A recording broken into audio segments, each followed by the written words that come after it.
o milagre que Kelly não esperava. Kelly tinha 32 anos quando descobriu que seu mundo estava desabando. Não foi uma doença, nem uma dívida, nem mesmo a morte de alguém querido foi algo que doía mais fundo, a traição. Seu marido, diácono Marcos, homem respeitado na congregação cristã no Brasil, onde servia há quase uma década, tinha se envolvido com uma bióloga da universidade onde lecionava. Não foi um deslize, não foi um momento de fraqueza. Foram meses de mentiras, mensagens escondidas, encontros secretos. E o pior, todos na igreja o admiravam. Todos, menos ela, que agora se sentia a mulher mais enganada do mundo. Ela não chorou na frente de ninguém. Não gritou, não quebrou nada. Apenas guardou as provas fotos, prints de conversas no envelope pardo e trancou no armário, como se trancasse também o coração. Por semanas, Kelly viveu como um fantasma. Ia ao trabalho no hospital, onde era enfermeira, sorria para os pacientes, mas à noite, sozinha no apartamento que dividira com Marcos, sentia o peito arder.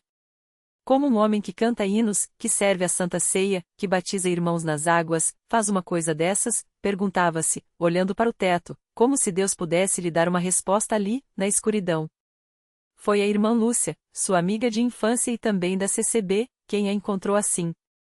Um domingo de manhã, quando Kelly, pela primeira vez em meses, não apareceu para o culto.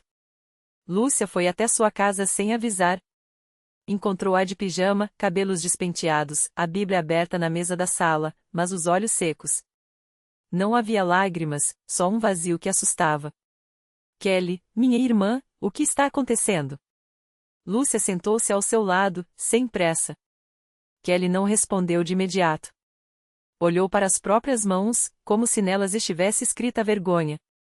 Então, com uma voz que mal tremia, contou tudo. A traição, as mentiras, a hipocrisia. E a pergunta que a consumia. Como eu volto para a igreja depois disso, Lúcia? Como olho para aqueles irmãos, para aquele púlpito, sabendo que o homem que deveria ser meu exemplo me destruiu? Lúcia não deu respostas fáceis. Não disse que tudo ia passar, nem que Deus tinha um plano. Apenas segurou sua mão e falou baixo. Você não precisa voltar por ele. Você volta por você. Porque a igreja não é dele. É de Cristo. Kelly não foi ao culto no domingo seguinte. Nem no outro. Mas Lúcia não desistiu. Todas as tardes, depois do trabalho, ela aparecia com um café e ficava em silêncio, se Kelly quisesse. Às vezes, lia um salmo. Outras, só ficava ali, como uma presença que dizia, você não está sozinha. Até que, numa quarta-feira, Kelly aceitou ir à reunião de oração. Não foi pelo culto em si, foi porque Lúcia disse que iria buscar ela, e Kelly não teve forças para recusar. O salão da CCB estava como sempre, simples, sem adornos, apenas as cadeiras enfileiradas e o quadro com os hinos na parede. Os irmãos e irmãs, vestidos com modéstia, alguns de saia longa, outros de camisa social, cantavam sem instrumentos, apenas vozes unidas. Louvai ao Senhor, todos os povos, louvai, ó, todas as nações. Kelly sentou-se no fundo, de cabeça baixa. Não queria que ninguém a visse, nem que percebessem seu sofrimento. Mas o ancião João, homem de cabelos brancos e voz serena, dirigiu-se a ela sem nem olhá-la diretamente. Como se soubesse. Irmãos, hoje temos aqui entre nós uma filha de Deus que está carregando um fardo muito pesado. Não sabemos qual é, mas o Senhor sabe. Vamos orar por ela. Kelly sentiu o rosto queimar. Queria sumir. Mas então, uma a uma, as mãos se ergueram. Vozes sinceras, sem afetação, começaram a clamar a Deus. Senhor, conforta esta irmã. Dá-lhe forças. Mostra que tu és maior que qualquer dor. Kelly fechou os olhos, e pela primeira vez em meses, uma lágrima escorreu. Não de raiva, não de tristeza, era algo diferente. Algo que doía, mas também aliviava. Depois da oração, o ancião anunciou a Santa Ceia. Os irmãos se levantaram, em silêncio, e se aproximaram da mesa onde estavam o pão e o vinho. Kelly hesitou. Não se sentia digna. Mas Lúcia a puxou suavemente pelo braço. Vem, sussurrou. Isso é para você também. Ela obedeceu. quando o pão foi colocado em suas mãos, e ela ouviu as palavras: Isto é o meu corpo, partido por vós, algo dentro dela se quebrou. Não era mais a mulher traída. Era uma filha de Deus, ferida, mas não abandonada. As semanas passaram, e Kelly continuou indo aos cultos. Não falava com ninguém sobre Marcos. Não queria piedade, nem conselhos. Só queria estar ali, onde a simplicidade daqueles irmãos, suas roupas sem ostentação, seus hinos cantados sem microfones, suas orações sem palavras bonitas, mas cheias de fé, lhe davam uma paz que não entendia. Até que, num sábado à tarde, enquanto ajudava a arrumar as cadeiras para o culto da noite, o ancião João se aproximou. Kelly, minha filha, posso falar com você? Ela assentiu, preparando-se para ouvir mais palavras de conforto. Mas o que o ancião disse a deixou sem ar. O irmão Marcos veio me procurar ontem. Ele está arrependido. E quer pedir perdão a você. Kelly sentiu o chão tremer. Arrependido? Agora? Depois de tudo?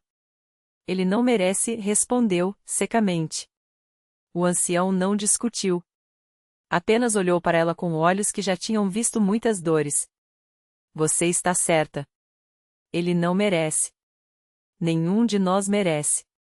Mas é justamente por isso que Cristo morreu. Para nos dar o que não merecemos. Kelly não respondeu.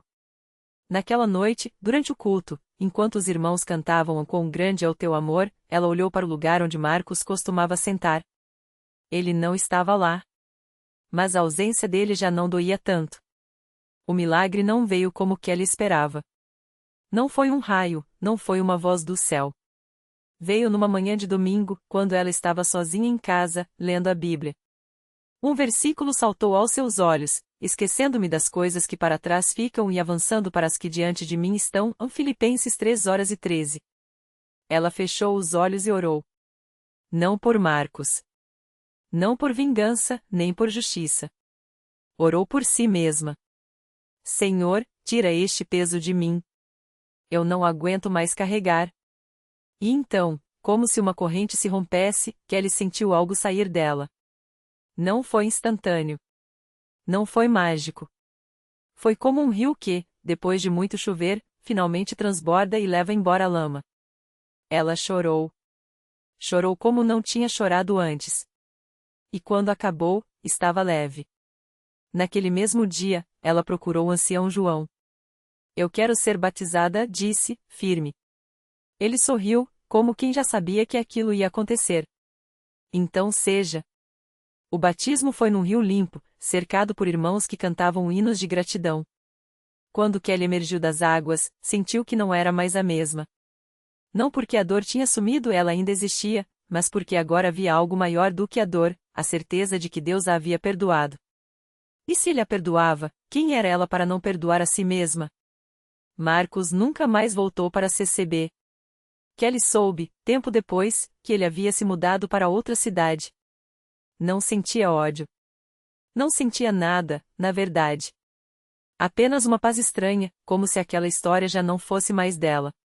Anos depois, Kelly estava na frente da igreja, agora como cooperadora, ajudando outras irmãs que chegavam feridas, como ela um dia chegará. Um dia, uma jovem chamada Ana, com olheiros de noite sem dormir, lhe perguntou: como a senhora conseguiu superar tudo isso? Kelly sorriu e olhou para o salão simples, onde os irmãos cantavam sem instrumentos, onde o ancião lia a Bíblia com voz tranquila, onde a Santa Ceia era servida com reverência. Não fui eu, respondeu. Foi Deus. Ele não tira o sofrimento, mas ele carrega a gente junto. E isso faz toda a diferença. Ana olhou para ela, como se quisesse acreditar. E se um dia eu não aguentar mais? Kelly segurou sua mão, como Lúcia um dia segurara a dela. Então você vem aqui. Porque a igreja não é um lugar de pessoas perfeitas. É um lugar de pessoas que precisam de Deus. E isso, minha irmã, inclui a gente. Ana baixou a cabeça, e as lágrimas que ela tanto segurava começaram a escorrer.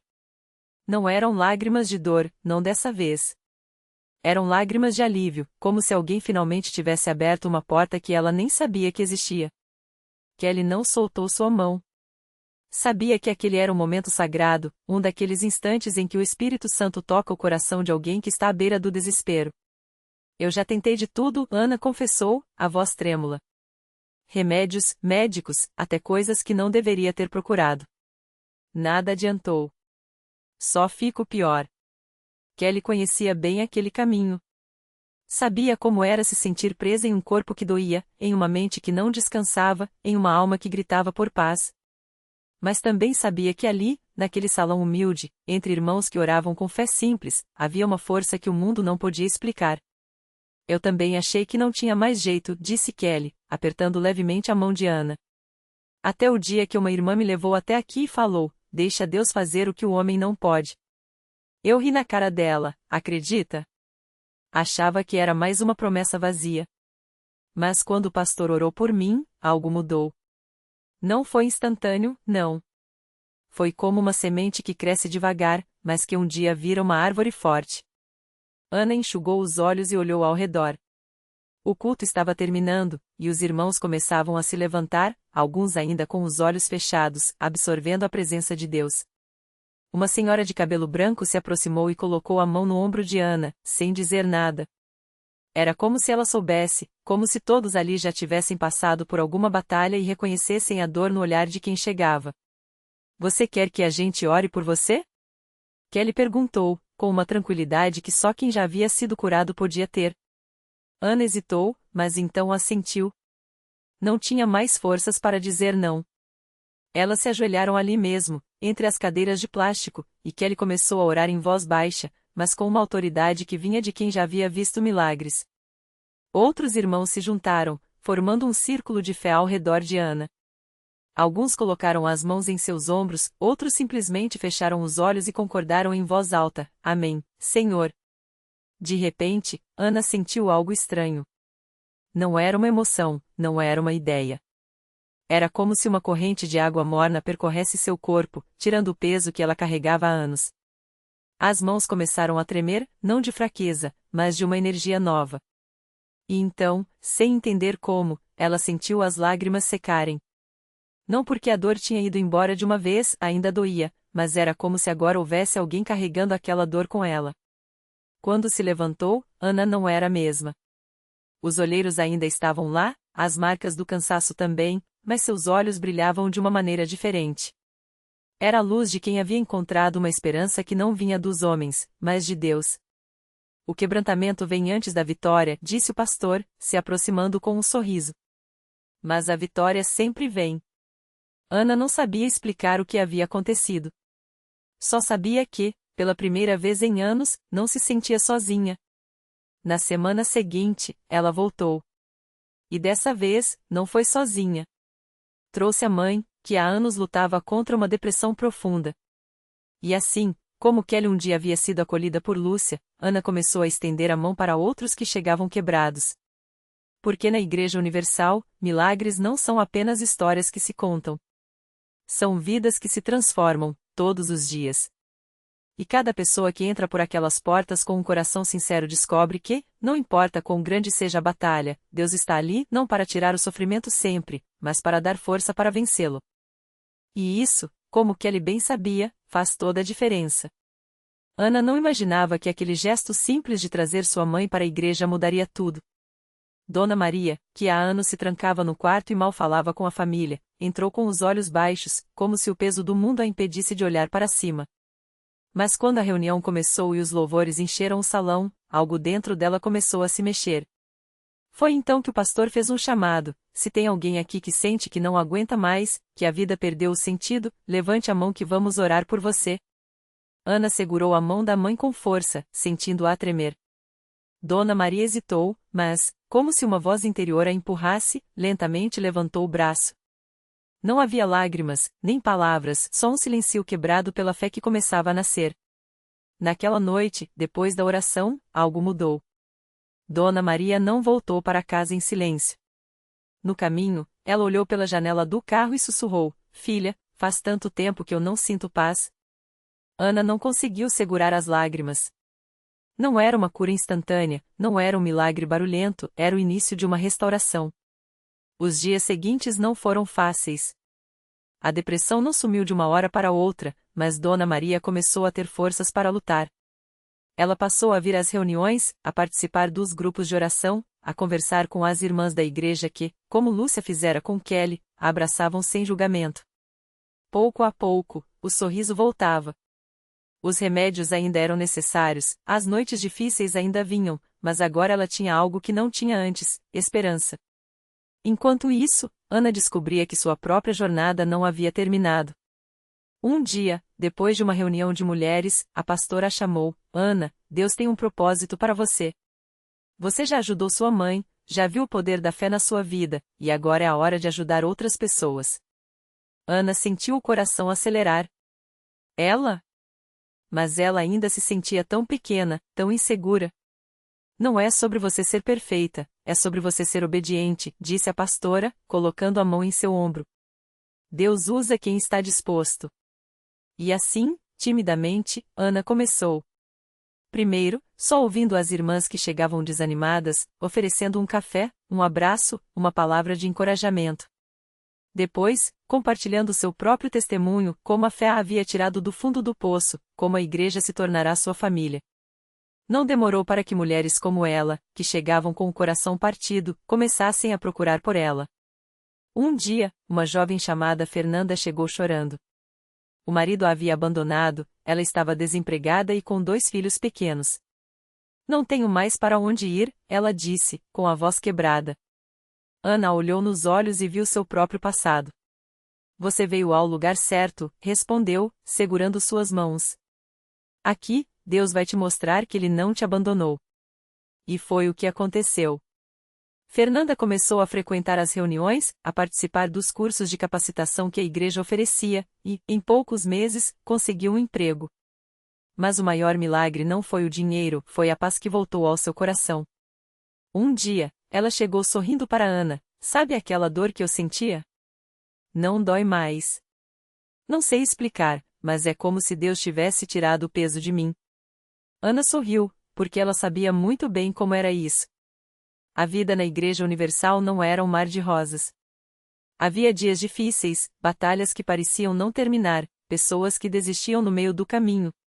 Mas para quem permanecia, para quem se agarrava à fé mesmo quando tudo parecia perdido, os milagres aconteciam, às vezes de forma espetacular, como a cura de uma doença, outras vezes de maneira silenciosa, como um coração que volta a acreditar. E Ana, que um dia havia entrado ali arrasada, agora via sua vida como um rio que, depois de passar por pedras e quedas, finalmente encontrava seu caminho. Sua mãe estava melhor, Fernanda estava de pé, e ela mesma havia se tornado uma instrumenta nas mãos de Deus. Porque na Universal, o milagre não é só o que se vê, é o que se vive. E cada vida transformada é a prova de que, quando Deus está no controle, até as histórias mais quebradas podem ter um final feliz. Ana não imaginava que sua jornada na Universal ainda reservava uma surpresa maior. Um domingo à noite, enquanto ela e Fernanda ajudavam a organizar as cadeiras após o culto, o pastor a chamou para uma conversa em particular. Ana, Fernanda, Deus tem usado vocês de uma forma especial aqui. E hoje, Ele me revelou algo que vai abalar até mesmo a fé daquelas pessoas que ainda duvidam, disse o pastor, com os olhos brilhando de emoção. Ana sentiu o coração acelerar. O que mais poderia acontecer? Sua mãe já estava livre das dores, Fernanda tinha voltado a andar, e ela mesma havia encontrado paz depois de tanto sofrimento. Mas o pastor continuou, com a voz firme. Há uma irmã na igreja, a Dona Maria, que está há anos lutando contra um câncer agressivo. Os médicos já desistiram, a família está desolada. Mas Deus me mostrou que, através das mãos de vocês duas, Ele vai operar um milagre que ninguém vai poder negar. Fernanda segurou a mão de Ana, trêmula. As duas se olharam, sem palavras. Como elas, que eram tão simples, poderiam ser usadas assim? Mas o pastor orou por elas ali mesmo, impondo as mãos e declarando: o Espírito Santo vai guiar vocês. Não tenham medo. O que parece impossível para os homens, para Deus é só mais uma oportunidade de mostrar seu poder. No dia seguinte, Ana e Fernanda visitaram Dona Maria em sua casa.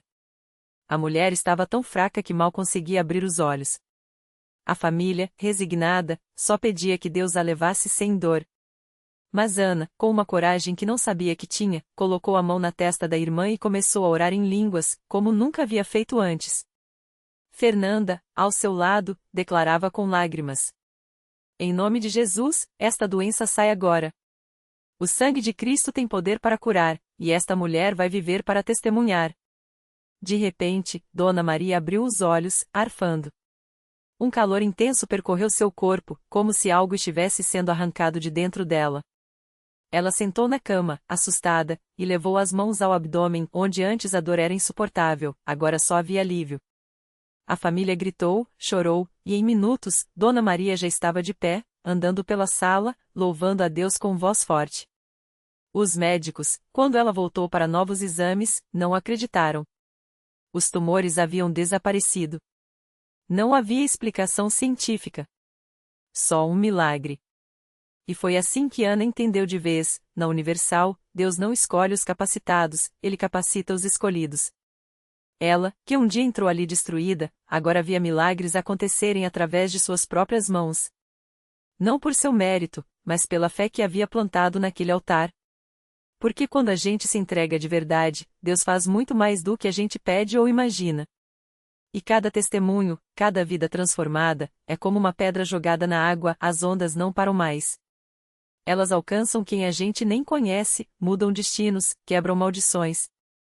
E a história de Ana não terminou ali. Ela só estava começando. Porque quando Deus começa a agir, não há mais volta. A vida nunca mais é a mesma. O milagre de Ana não era só dela. Os médicos, atonitos, revisaram os exames 1, 2, 3 vezes. Os tumores que antes sufocavam seu corpo e sua alma haviam sumido como névoa ao sol. Não havia quimioterapia, não havia cirurgia, não havia lógica. Só uma mulher que, de joelhos, havia entregado sua dor ao Altíssimo e saído do altar com uma certeza: se Deus é por mim, quem será contra mim? Mas o verdadeiro milagre veio depois. Ana voltou à Universal não como paciente, mas como instrumenta. Suas mãos, antes trêmulas de medo, agora impunham fé sobre estranhos. Mulheres com diagnósticos terminais choravam em seus braços e saíam curadas. Homens endividados recebiam ligações com ofertas de emprego no mesmo dia. Crianças com depressão voltavam a sorrir. Não era ela, era Deus nela, usando suas cicatrizes como prova de que nenhuma ferida é permanente quando se confia no Autor da vida. Um dia, uma jovem chamada Clara, com os mesmos sintomas que Ana tivera, entrou na igreja arrastando os pés, o rosto marcado pelo desespero. Ao ver Ana, radiante, viva, ela desabou: eu não aguento mais orar. Já não tenho forças. Ana segurou seu rosto entre as mãos e sussurrou: então deixe-ele orar por você. Naquela noite, Clara sonhou com um homem de vestes brancas que lhe disse: sua batalha já foi vencida. Ao acordar, a dor havia ido embora. Os exames, dias depois, confirmaram remissão total. Anos se passaram, e o que começou como um testemunho solitário virou um rio. Ana fundou um ministério para mulheres com câncer, onde a palavra incurável foi banida. Médicos céticos se tornaram aliados. Famílias inteiras voltaram a crer. Porque o milagre nunca é só um fato, é uma semente. E quando Deus planta, Ele não colhe sozinho, convida a gente a ser parte da colheita. A lição: Deus não precisa de heróis. Ele precisa de corações quebrados dispostos a serem consertados por Ele, para os outros. Ana aprendeu que a fé não é sobre ter todas as respostas, mas sobre confiar àquele que as tem. E que, às vezes, o maior milagre não é a cura do corpo, mas a transformação da alma de vítima a vencedora, de sobrevivente a serva. Hoje, quando perguntam como tudo aconteceu, ela sorri e aponta para o altar: lá, eu morri. Mas foi para nascer de novo. Porque quando Deus escreve uma história, Ele não usa pontinhos finais. Usa reticências, e a sua está só começando.